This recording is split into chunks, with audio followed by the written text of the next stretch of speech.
organismos internacionales y el sistema financiero internacional y cómo se involucran desde el multilateralismo y el bilateralismo para poder hacer transacciones bancarias y poder legitimar, o sea, poder hacer cosa juzgada, los elementos que están vinculados a la compraventa internacional. Muy bien.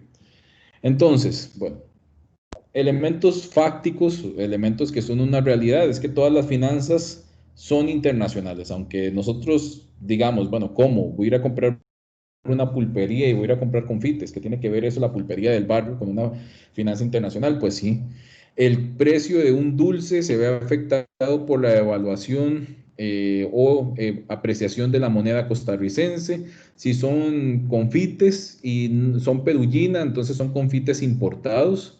Si son confites gallito, ¿verdad? Esos confites gallito probablemente utilicen insumos que han sido comprados y que genera una cadena de producción que tarde que temprano va a ver afectada la variación de elementos tanto nacionales como internacionales. Este, entonces, ese simple confite que vamos a comprar a una pulpería y que cuesta 10 colones, ese precio final, esos 10 colones, toman como referencia múltiples elementos que están asociados a la variación de contenido temático vinculado a un producto financiero internacional, ¿verdad?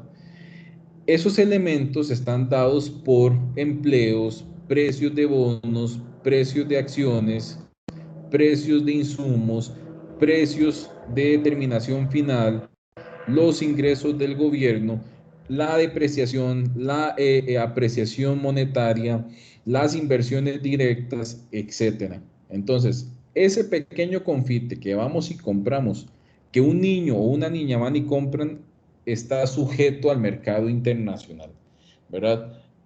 ¿Por qué? Al fin y al cabo, porque todo nos afecta, por lo que veíamos hace 2 semanas, el tema de la globalización financiera. Sin globalización financiera no podemos entender a ciencia cierta la dinamización del mercado. Incluso hoy día, ¿verdad? Hoy día las economías más cerradas del planeta, como lo puede ser Corea del Norte, ¿verdad? Como lo puede ser Vietnam, incluso algunas partes de Laos en términos microeconómicos, van a depender de transacciones internacionales para poder sustentar elementos que están en correlación a su población, ¿verdad?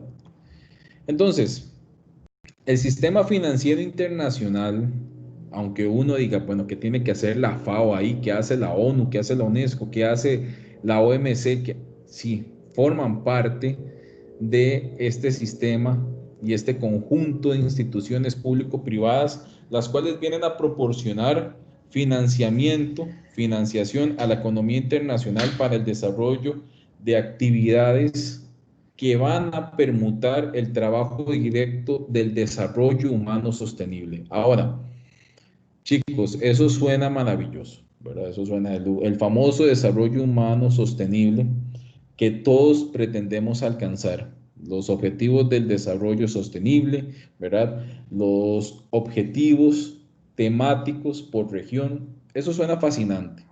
Pero la realidad es otra. La realidad es que no todos los países van a poder tener acceso real a este sistema financiero internacional.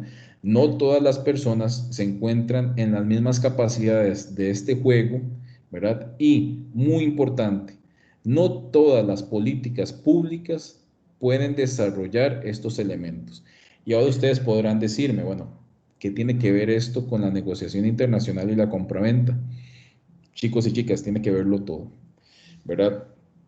Desde tomar ventaja, desde que usted sea un exportador de fresas de Cartago, ¿verdad? Hasta que se vea totalmente perjudicado con elementos disruptivos. Piensen por un momento que ustedes son exportadores de caña de azúcar de la República Dominicana y tenemos exportadores de caña de Haití. En 2011 hubo un terremoto que afectó a las dos islas. Recuerden que estas islas comparten el mismo espacio geográfico, solo que están divididas en una franja. O sea, es la gran isla y tiene estos dos países. República Dominicana logra salir adelante casi que inmediatamente de la situación del terremoto. ¿Qué pasó en Haití? Todos sabemos lo que pasó en Haití. Al día de hoy, Haití no se ha recuperado de ese sismo, ¿verdad? E imaginemos las situaciones conexas que ello conlleva.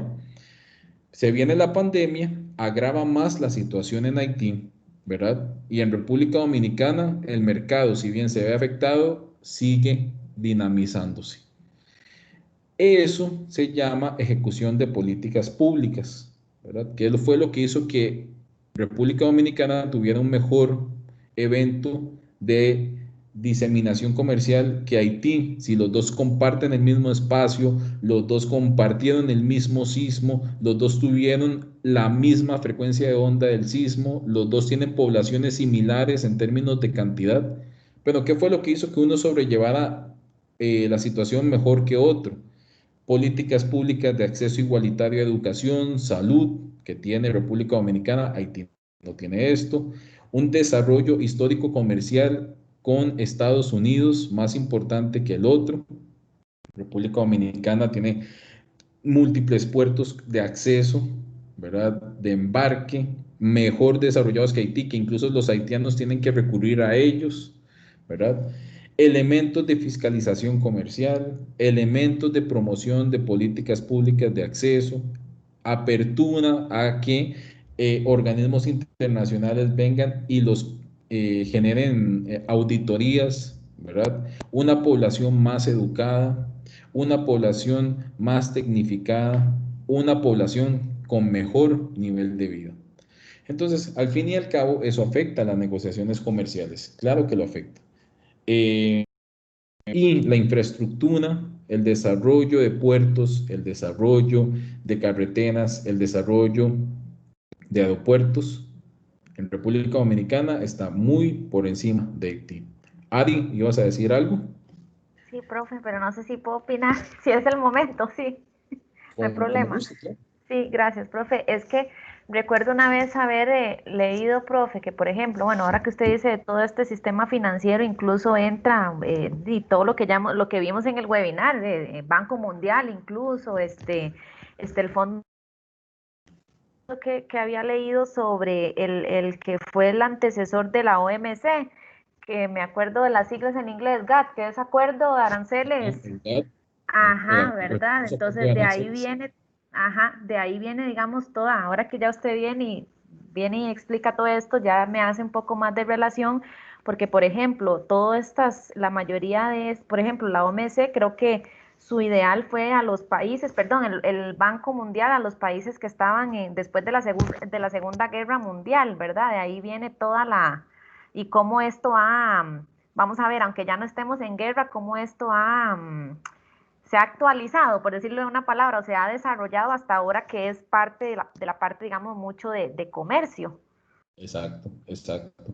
Y Ari, vea, esto se responde con un ejercicio sencillo.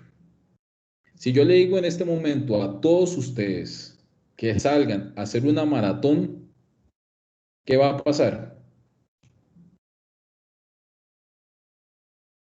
Pensemos por un momento, ¿qué pasa? O sea, yo no aguantaría ni correr 2 kilómetros, o sea, estaría ahogado, honestamente. ¿Verdad? ¿Condiciones de qué? Sobrepeso, temáticas vinculadas a mi corazón, temáticas vinculadas a hipertensión, temáticas vinculadas a irresponsabilidades del cuidado de mi cuerpo, temáticas vinculadas a irresponsabilidad de lo que consumo, ¿verdad? Temáticas vinculadas a que no me cuido. Entonces, a mí me encantaría que un país llegara e hiciera ese mismo análisis. Dijera, bueno, a mí me están pidiendo hacer esto para ingresar a esta organización o para solventar, más o menos, equiparar los niveles de vida de la gente con países desarrollados. Pero, ¿qué tengo que hacer primero? Bueno, mejorar los sistemas de salud porque son pésimos, mejorar el sistema educativo porque es pésimo y nefasto, dejar el tema de la corrupción porque todo el mundo apenas ingresa plata a las arcas del Estado empiezan a ser mordidas, pero ningún país hace eso. ¿Qué es lo que sucede cuando uno le dicen, vaya a correr una maratón? Empieza a inventar excusas. Ay, mira, es que no puedo. Ah, mira, es que me van a fallar las piernas. Es que es demasiado largo. No, no, eso es para otra gente, no es para mí. pero no empieza a ver hacia sí mismo cuáles son los principales defectos que lo están haciendo imposibilitadamente correr una maratón. Lo mismo sucede con los países y Profe, lo mismo sucede con el comercio. Dime. creo que es un ejemplo, así como para terminar mi intervención, un ejemplo claro fue, por ejemplo, ahí también otro de esas organizaciones es la OCDE, ¿verdad? Que prácticamente nosotros cuando nos hicieron el ofrecimiento, de verdad que como país para entrar significaba un gran sacrificio porque nosotros estábamos muchos años atrás, digamos, por debajo de países que, o sea, ya, por ejemplo, la parte de los impuestos que eran impuestos regresivos, perdón, sí, ajá, que no teníamos, Exacto. digamos, Los esa base, progresivos. todo eso, como dice usted, significaba ver para adentro todo eso que nos hacía falta y bueno, y fue un proceso de años hasta que hasta este año fue que ya pues ya pudimos entrar, pero significó, como dice usted, un esfuerzo de mucho tiempo y de, ¿verdad? Creo que lo comentamos en algún momento en otras clases, me imagino, de no quedarle bien a todo mundo, pero también eso da cierta, ¿cómo te dijera? Da cierto plus el estar por ejemplo, en la OCDE también, que lo vamos a ver, que son beneficios que por supuesto tal vez ya mismo, incluso en medio de una pandemia, tal vez no lo vemos, pero que a largo plazo pues se van a ver. Exactamente. Vamos a ver, Alonso, ¿ibas a decir algo? No, yo quería preguntarle precisamente porque estaba leyendo, bueno, sobre eso de la OCDE, que han habido muchas noticias, pero digamos, para uno como un ciudadano común, ¿qué beneficios podría haber uno al Costa Rica ya pertenecer a esa organización de Muy cooperación? bien. Vea, yo le voy a explicar eso con un ejemplo. Yo soy muy, muy fanático de Los Simpson. ¿Quiénes han visto, o sea, quiénes han visto este episodio? O sea, en esta imagen, ¿qué es lo que pasa con Marsh?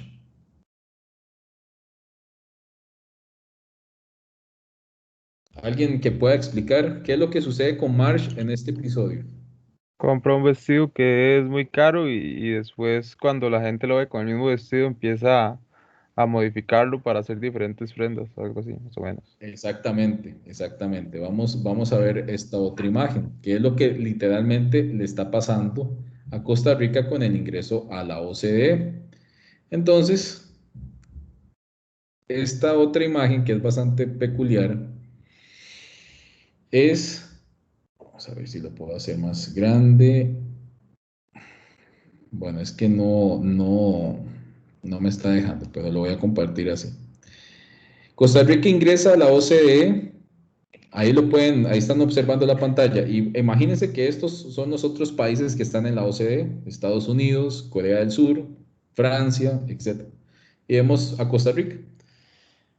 ¿Qué vemos en esa imagen? Lo que le sucede a Marsh. O sea, no tenés el capital, no tenés el estatus, no tenés el ritmo para aguantarle a los países que sí lo pueden hacer, estar cambiando todos los días de traje. Lo mismo sucede con Costa Rica en el ingreso de la OCDE. Este grupo, que es un cafetín muy caro, por cierto, lo que viene a establecer y viene a decirnos es permitirnos ingresar a un club y sentirnos importantes, pero realmente la pregunta es, ¿Costa Rica tiene para aguantar el ritmo? Y mi Ujú. respuesta como politólogo, aquí ni siquiera es como administrador de aduanas o etcétera, como politólogo es simple y sencillamente no. ¿Por qué no?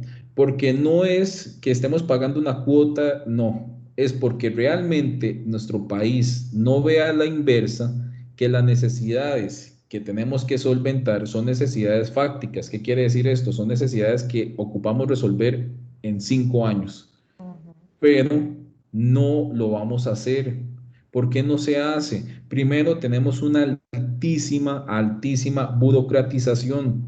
Y se lo digo realmente, que incluso trabajando en una institución pública, y esto lo digo con la libertad de cátedra que me ampara, hay elementos de burocratización muy grandes que a veces entorpecen dinamización, innovación y desarrollo, ¿verdad? El fin de semana, uno puede apreciar, ¿verdad? En los discursos que emite el Poder Ejecutivo, que no hay un interés real por tratar de mitigar eventos que hoy ya no deberían ser discutidos. Por ejemplo, somos miembro de la OCDE, súper cool suena, pero ¿por qué seguimos fomentando la pesca de arrastre? ¿Eso lo Ujú. hace un miembro de la OCDE? No, ¿verdad?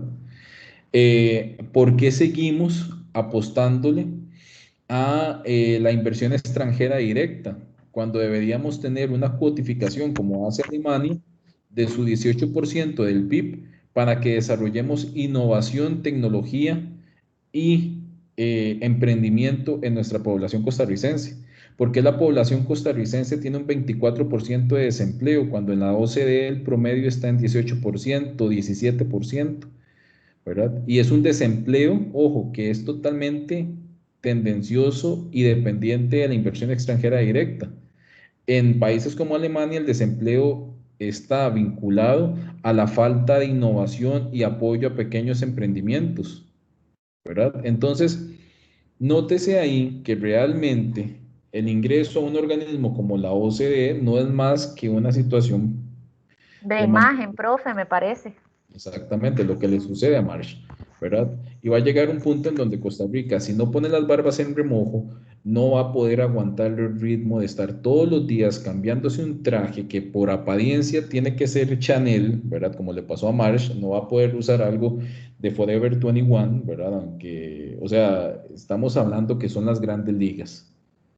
Vean Estados Unidos en este momento, un país hiper desarrollado, es que ni siquiera estamos hablando de una economía desarrollada, es un país súper desarrollado.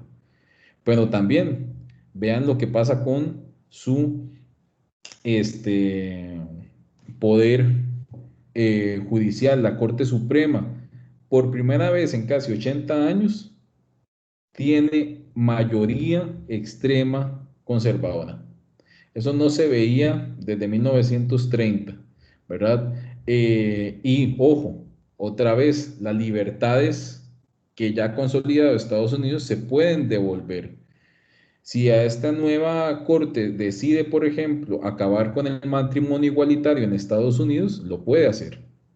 Si a esta corte decide, por ejemplo, abolir ciertos derechos que las poblaciones, las minorías han obtenido, temas migratorios, tema de paridad de género, ¿verdad? Lo puede hacer, porque su propio sistema judicial les permite hacer esto. Entonces uno dice también, bueno, un país de la OCDE en eso. Y factores históricos y culturales. Los países de la OCDE, la mayoría, han reprimido economías conexas. ¿Qué quiere decir esto? Por ejemplo, Japón, ¿cuánto tuvo de dominación sobre Corea? Estados Unidos, la dominación que tiene a nivel mundial, ¿verdad?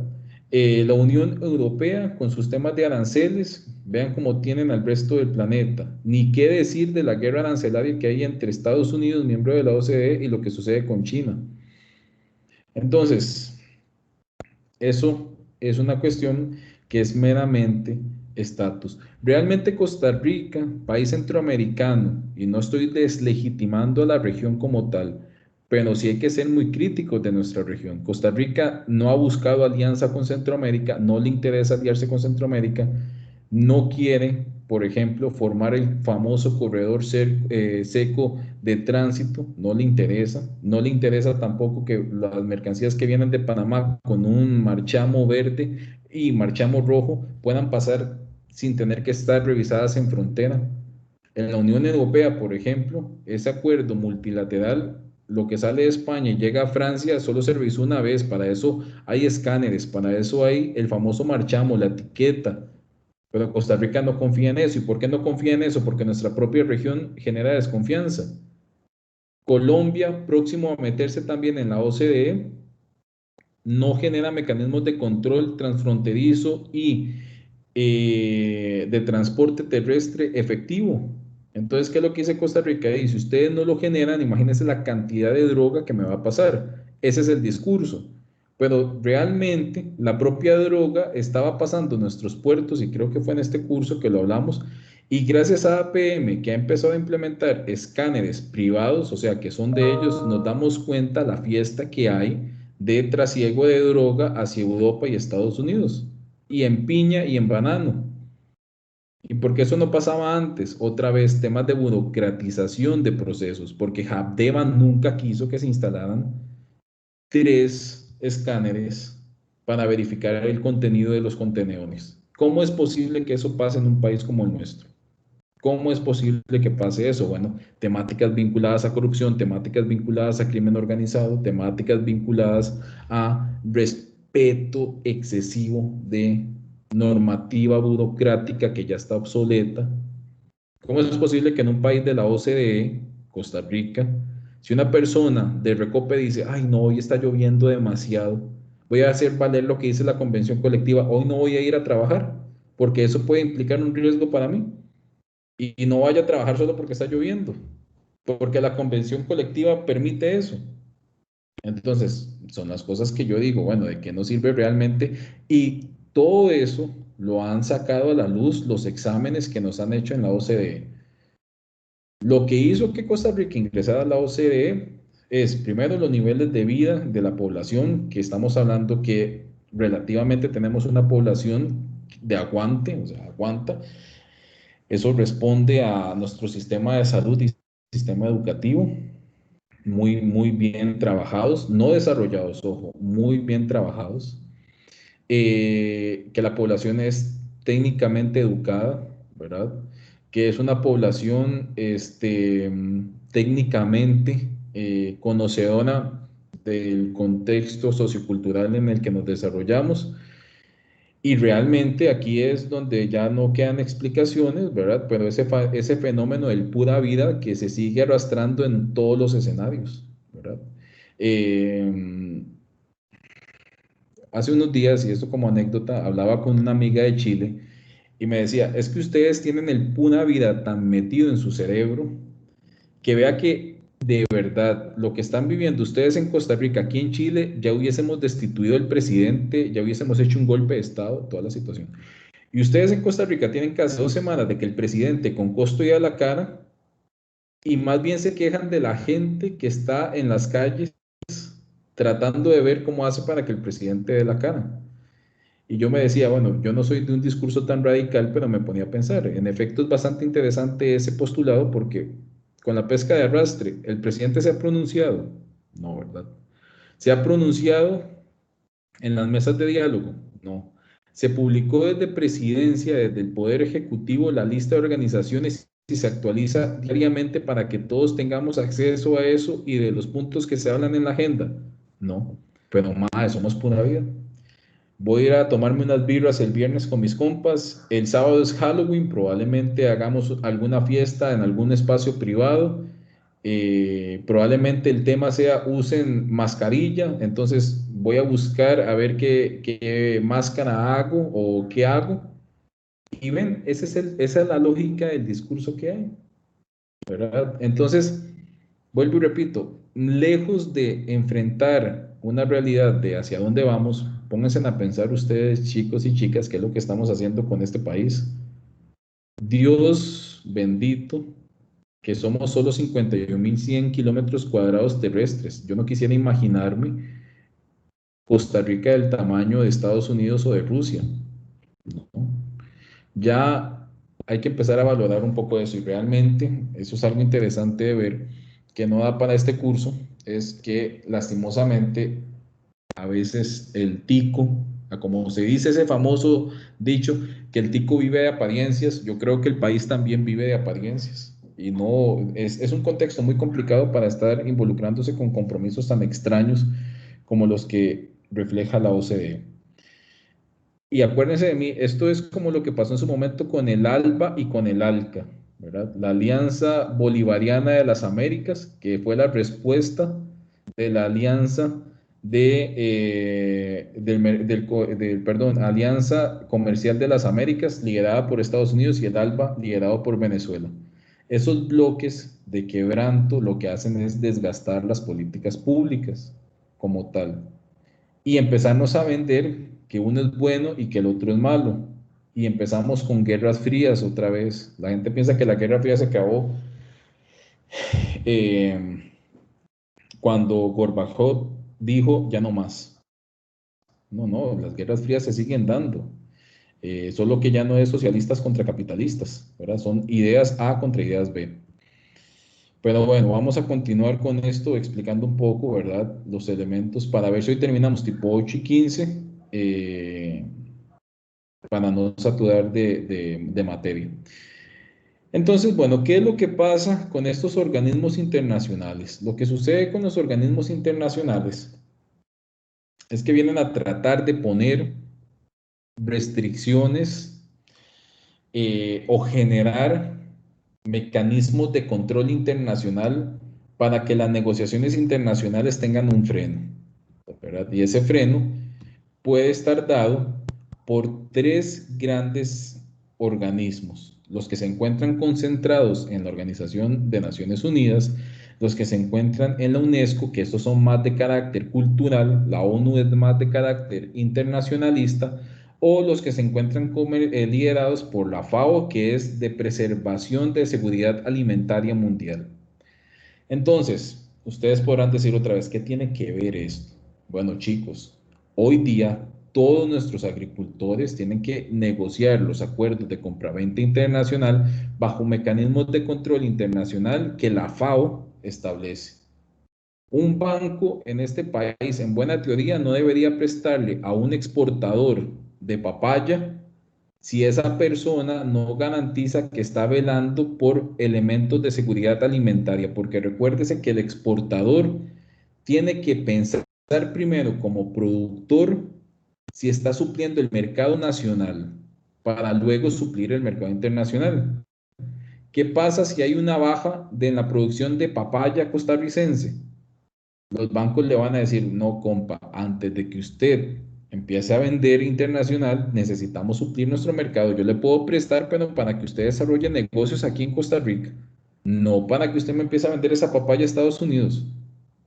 Y eso, otra vez, desactivando la cámara, son las grandes discusiones que han tenido los laboratorios franceses con Macron, porque hay laboratorios que están produciendo la vacuna del COVID-19 y que ya Estados Unidos les compró todo el lote. Entonces, Macron lo que les dice es, puñis, ¿por qué no primero pensaron en nosotros? ¿Y qué es lo que le responden los laboratorios? Porque simple y sencillamente es el mercado abierto que Adam Smith quería. O sea, usted no puede venirnos a regular la mano invisible del mercado. Bueno, la realidad es otra. Por eso es que se crean estos organismos internacionales, para evitar la voracidad de ese mercado sin control que Adam Smith incluso proponía, porque Adam Smith lo que decía es que un mercado desordenado también es un mercado ordenado. O sea, si no controlamos las transacciones, si no verificamos las transacciones, en algún punto ambas partes aceptan eso de forma cultural. Al aceptarlo de forma cultural, ¿qué luego hacen? Pautan bajo esas normas culturales de desorden. Y al pautar, o sea, al establecer ya un contrato, ya hay aceptación. La lógica lo que dice es que eso no debería pasar, ¿verdad? Eh, Porque el desorden también es una forma de orden, sí, pero el problema es que estás poniendo en desventaja a economías que son muy débiles y por ende no hay políticas públicas de control, no hay mecanismos certeros de control y verificación y no hay mecanismos que en última instancia benefician a la población. Y chicos, yo sé que esto suena mucha información, pero pensemos por un momento, ¿verdad? Reflexionemos por un momento y pensemos en el mercado turbio de las drogas, ¿verdad? Es un mercado que genera millones y millones de dólares por día. Es un mercado que establece las mismas normas del mercado regulado. ¿Qué quiere decir? O sea, hay aceptación de partes, hay contratos, hay medios, hay formas, hay instrumentos de pago. Todo lo mismo que tenemos en un mercado regulado. ¿Qué es lo que no hay que hace que el mercado sea considerado turbio? Primero, que hay políticas y normativa que así lo manifiestan. Segundo, que hay una grandísima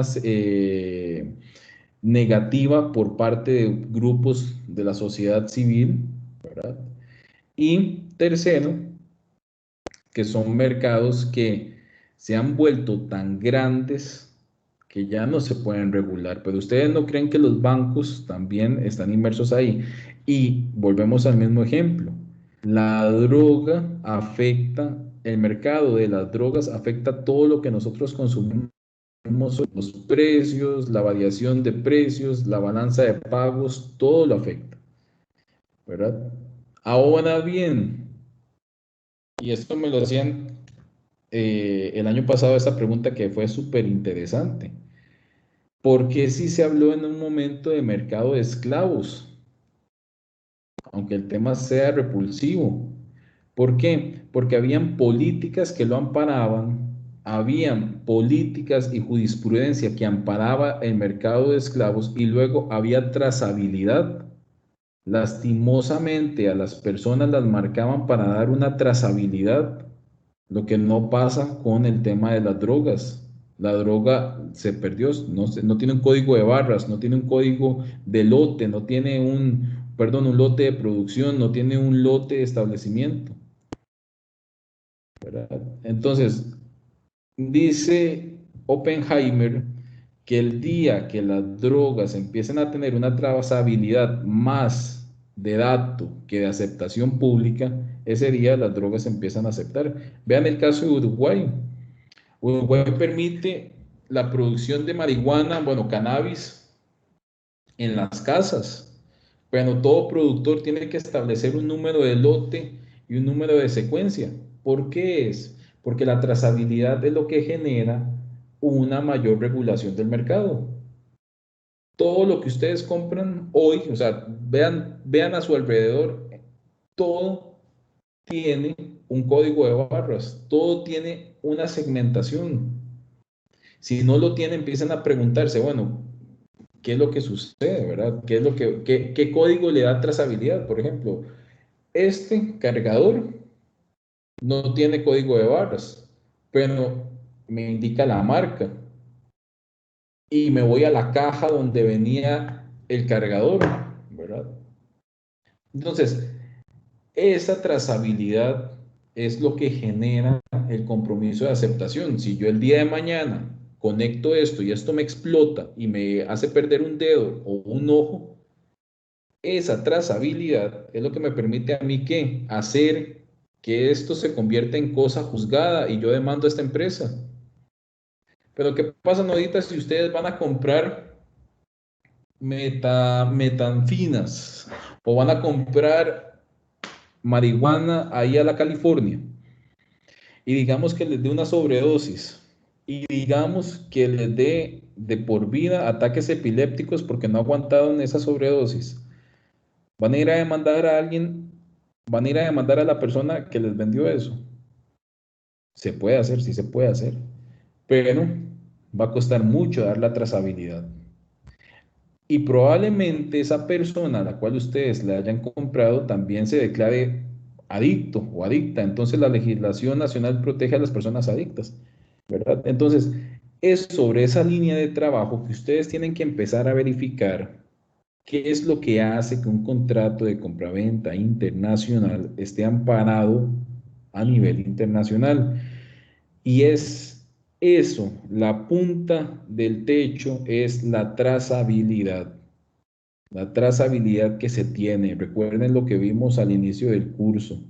Y todos los organismos internacionales, eso es lo primero que remarcan, de dónde viene el producto, de dónde viene el contrato, de dónde viene el medio de pago, de dónde está establecido el instrumento de pago, dónde se pautó la forma de pago, ¿verdad? Si ustedes hoy compran naranjas en California, pero el cheque viene emitido de un banco de Ucrania, okay, bueno, el Banco de Costa Rica o el Banco Nacional, cuando ustedes vayan a depositar ese cheque, les va a decir, o sea, un toque, pero ustedes verificaron que esto tuviera fondos, que verificaron que efectivamente este banco tenga corresponsalía en Estados Unidos. Y lo más importante, porque alguien que está en Estados Unidos les está pagando con un cheque de Ucrania. No es que no sea legal, es que tiende a ser irregular. Entonces, y esto es importante, Un evento ilegal en un contrato de compraventa internacional puede ser regular. ¿Por qué? Porque lo regular está aceptado por norma, está aceptado por cosa juzgada. O sea, algo ilegal puede ser regular. ¿Qué quiere decir eso? Bárbara acepta que yo que le pague con bitcoins depositados en una IP de la dark web. Entonces, Bárbara dice, bueno, yo acepto que usted me deposite y me lo va a direccionar a esta IP. Esta IP nadie sabe dónde está totalmente viciada y usted me hace ahí el depósito. Entonces, yo sé que eso es ilegal, sé que transferir con bitcoins en IPs ocultas no es para nada legal. Profe, perdón, ahí con Sí, eso, justamente usted da como el ejemplo más clarísimo. El mercado de la moneda virtual aquí en Costa Rica está regulado. no está regulado. Entonces pasa eso, que incluso a nivel de investigación, yo les había comentado es que yo estoy con mi tesis y también había trabajado un tiempo en legitimación de capitales. Por ejemplo, los delitos que se dan con moneda virtual eh, prácticamente imposible. ¿Por qué? Porque al no poder justamente tener esa trazabilidad es imposible investigarlo, ¿verdad? Entonces al final todo eso queda como hasta ahí.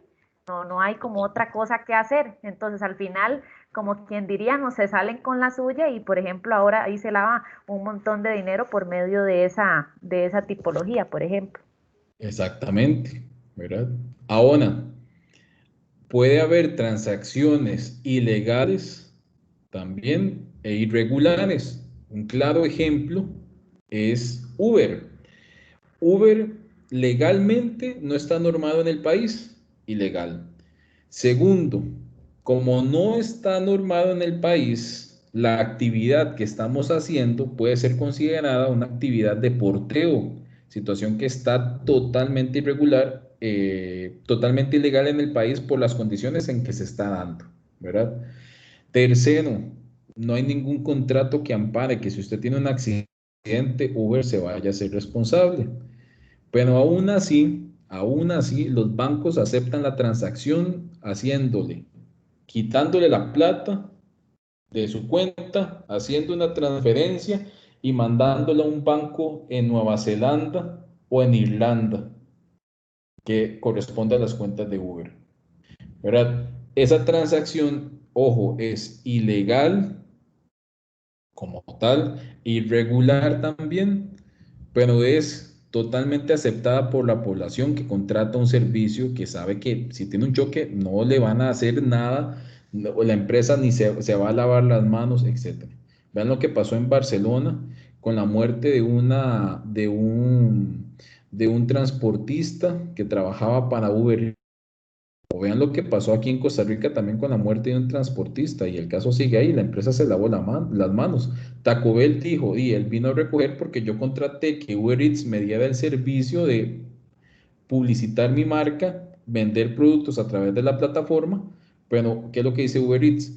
El tipo es un colaborador, no era funcionario nuestro, no era trabajador nuestro, él nos colabora y brinda un servicio por el cual no está ni facturando, por el cual no está asegurado y por el cual simple y sencillamente hace desplazamiento de mercancías como si fuera un mensajero. Entonces vean toda la actividad ilegal e irregular que está ahí. Y la otra es una actividad que es ilegal, pero que es regular. Por ejemplo, el tema de Didi, el tema de, perdón, Didi no, el tema de los transportistas de mensajería rápida, ¿verdad? ¿Qué quiere decir eso? Es regular la actividad porque no hay algo que establezca que es un servicio irregular. Pero ¿por qué es ilegal? Porque no hay normativa que establezca la eficacia del servicio, que establezca qué pasa, por ejemplo, si el transportista decide escupirle a mi comida y yo me infecto de COVID o me infecto de algo, ¿verdad? No hay normativa que establezca quién tiene la responsabilidad final. Y vean lo importante de esto.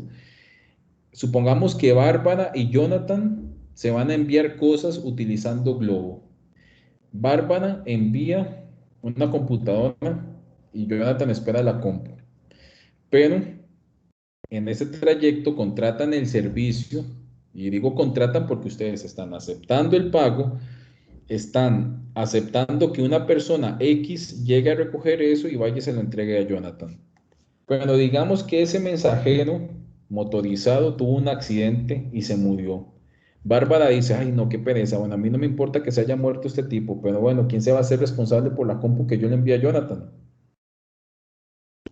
Es ahí la situación. El tercero, Globo no se va a hacer responsable. Si ustedes leen el contrato con Globo, cuando uno dice acepto las condiciones, Globo lo que dice es, se le devuelve lo que usted iba a pagar por el servicio, pero usted es meramente responsable de lo que usted está enviando. Si usted no lo está asegurando, salados.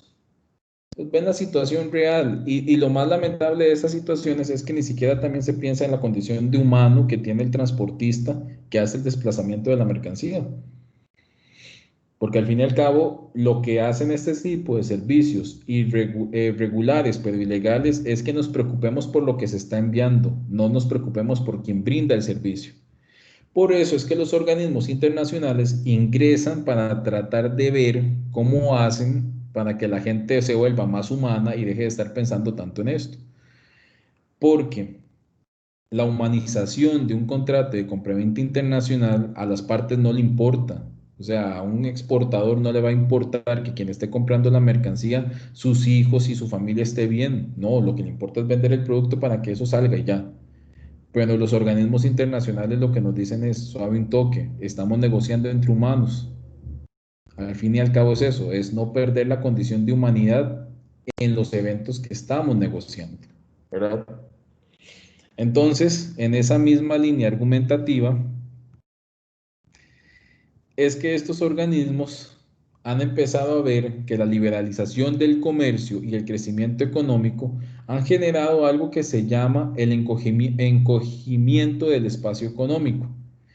¿Y qué es eso? Eso va a responder a cosas que ustedes ya saben y trabajaron en el primer examen y en el webinar.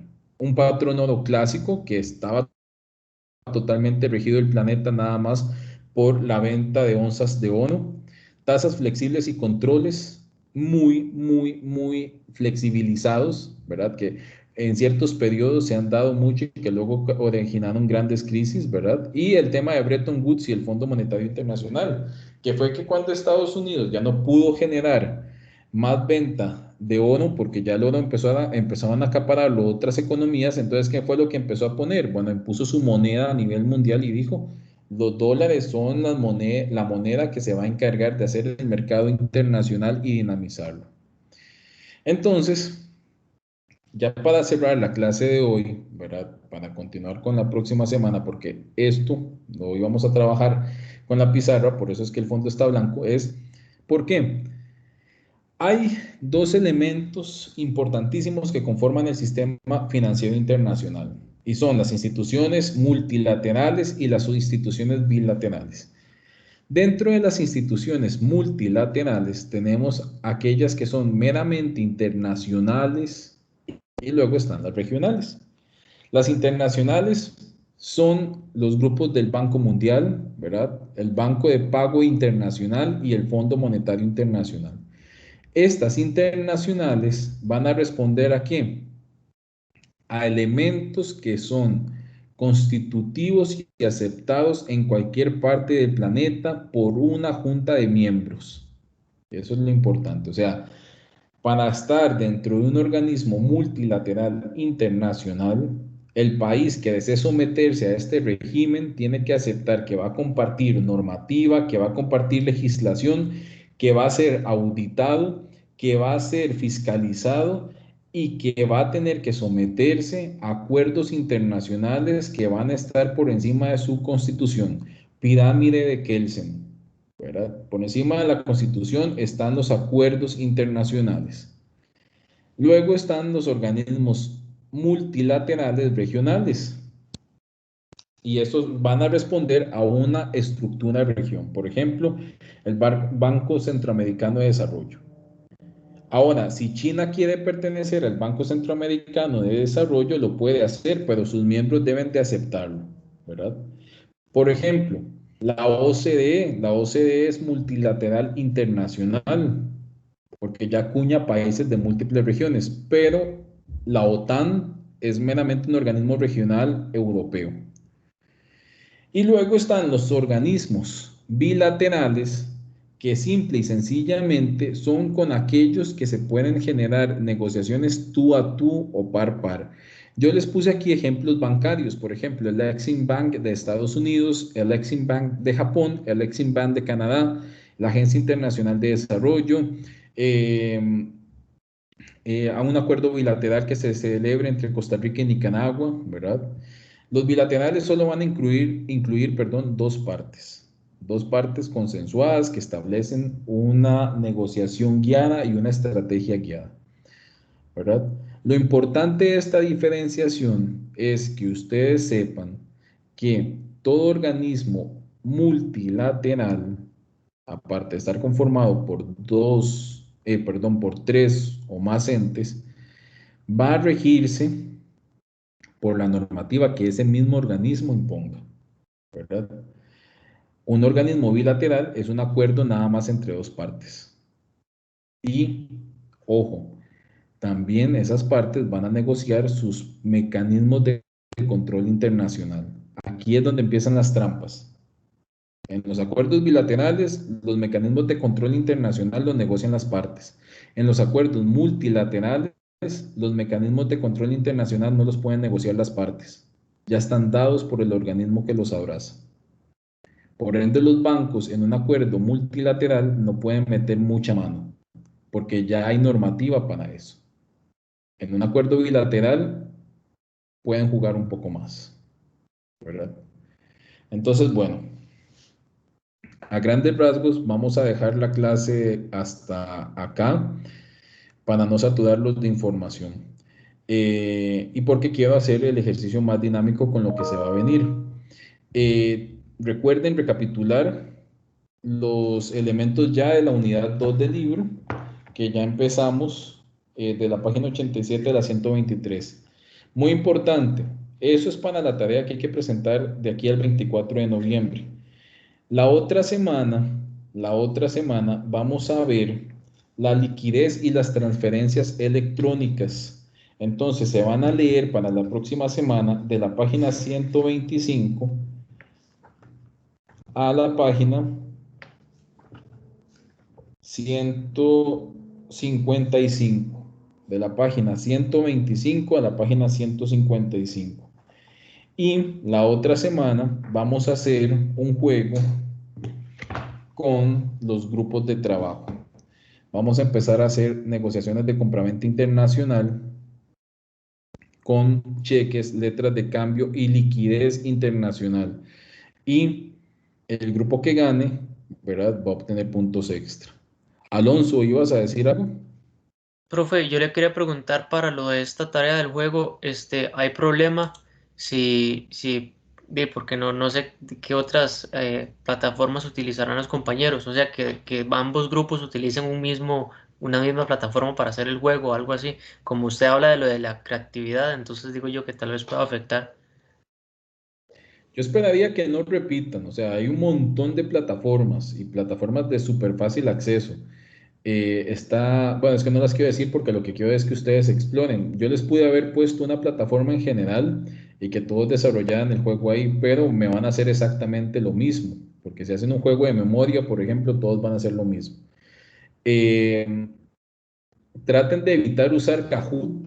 Kahoot es un juego de memoria ya muy Ya quemado, la está muy verdad. quemado, Kahoot, sí. Entonces, sí, ya no utilicen eso, traten de utilizar otras plataformas. Y muy importante, recuerden que la estructura del juego pueden hacerlo en dos vertientes. Esto es teoría de juegos. Juegos de suma no cero, o sea, que nadie gana, eso es meramente un juego informativo, o juegos de suma evaluativa, juegos de suma correlacional, o sea, juegos donde la gente sí tenga que ganar o tenga que ir pasando etapas para ir abriendo pantallas. piensen en todo eso, o sea, piensen en el diseño de juego y no les he informado, digamos, vamos a desarrollar esto y el juego que resulte ganador va a participar en una cuestión que luego les voy a comentar qué es, ¿verdad? Y es en el desarrollo e innovación tecnológica que se está promoviendo con la Cámara de Tecnologías de Información y Comunicación a través de su director, Cristian Sánchez. Entonces, por lo mismo les digo, el juego también va a ocasionar algún revuelo ahí porque no solo lo vamos a dejar para este grupo. Pero eso lo vamos a ver en semana 10, en donde va a haber un tribunal que ese día va a estar aquí en la clase virtual y vamos a estar, como les digo, con la pizarra informativa jugando los juegos que ustedes están creando. Bueno, hasta aquí voy a dejar la grabación de la clase. Entonces, vamos a dejar aquí la sesión de semana 7. Recuerden que los canales autorizados para enviar dudas o consultas sobre la materia y recuerden la tarea para la próxima semana.